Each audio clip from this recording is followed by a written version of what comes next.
the vast majority of humanitarian need in the world today is driven by conflict.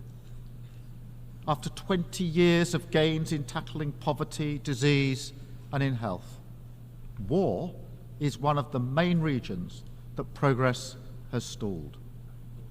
That is a catastrophe made by human hands.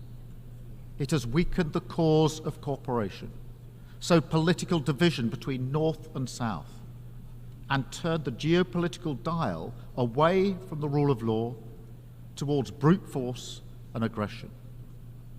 And this matters to us all. That can feel like a distant hope. Conflict touch.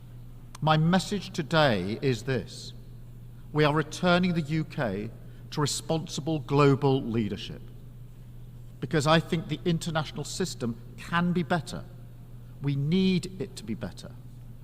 People talk about an age of polarization, impunity, instability, an unraveling of the UN Charter. And I fear that a sense of fatalism has taken hold. Well, our task is to say, no, we won't accept this slide into greater and greater conflict, instability, and injustice. Of this assembly. Around the world, so we are ready to step up in a spirit of respect and equal partnership. I don't claim that solving these problems is easy, but there are positive, practical things that we can do together. This starts with addressing the rising tide of conflict and preventing a regional war in the Middle East. I call on Israel and Hezbollah, stop the violence, step back from the brink. We need to see an immediate ceasefire to provide space for a diplomatic settlement. And we are working with all partners to that end, because further escalation serves no one. It offers nothing but more suffering for innocent people on all sides. With the effects of war, poverty, climate change. This is intimately linked with the situation in Gaza, where again we need to see an immediate ceasefire. It shames us all that the suffering in Gaza continues to grow. The answer is diplomacy, the release of all the hostages, and the unfettered flow of aid to those in need. That is the only way to break this devastating cycle of violence and begin the journey towards a political solution for the long term, which delivers the long-promised Palestinian state alongside a safe and secure Israel.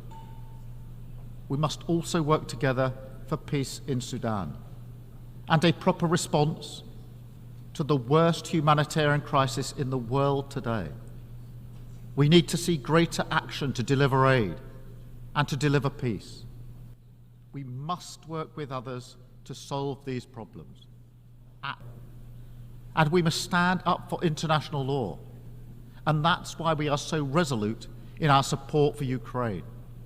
They are exercising their right to self-defense as provided for under the UN Charter and recognized by 141 members of this Assembly.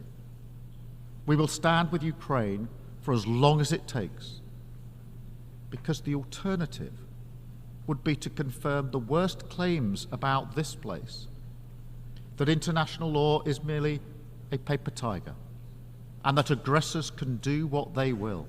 To respond to a more dangerous world with strength.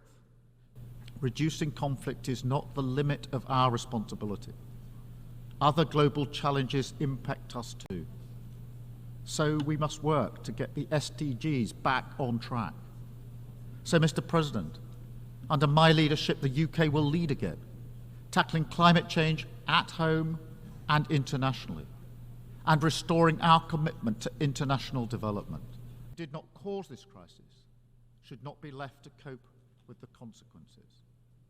And the UK, by tackling conflict, making progress in the fight against climate change and poverty, and reforming the international system so that it's fit for the 21st century, we can realise the hope and the promise that shine through the founding documents of this organisation.